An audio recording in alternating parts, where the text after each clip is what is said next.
तर फ्रंट फूट डिफेन्स करताना बॉलचा मार्क इम्पॉर्टंट आहे. बॉलचा मार्क आहे ना गुड लेंथ किंवा फुल लेंथ मध्ये असला पाहिजे. तो ठेवायचा आहे. आपण आपल्या स्टान्सवरती जायचं, आपण गार्ड मार्क करून घ्यायचा. आपण स्टान्स मध्ये गेलो तर स्टान्स मध्ये स्टान्स घ्यायचा. शोल्डर लाईन मध्ये पाय असले पाहिजे आणि नीज थोडे रिलॅक्स असले पाहिजे. बॉल टॅप करायचा, बॅट टॅप करायचे आणि बॉलरवरती नजर. बॉल अज्युम करायचा आहे की फुल लेंथ आणि गुड लेंथ मध्ये येतोय आणि जजमेंट करायचं आहे बॉलची.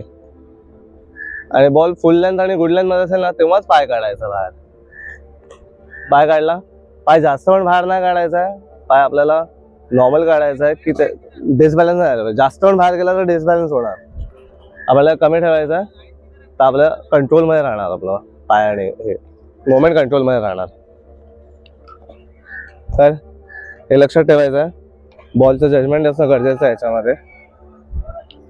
जेव्हा बॅटची मुवमेंट असते ना त्याच्यामध्ये जेव्हा आपण बॅट घेऊन जातो खाली तर बॅट आणि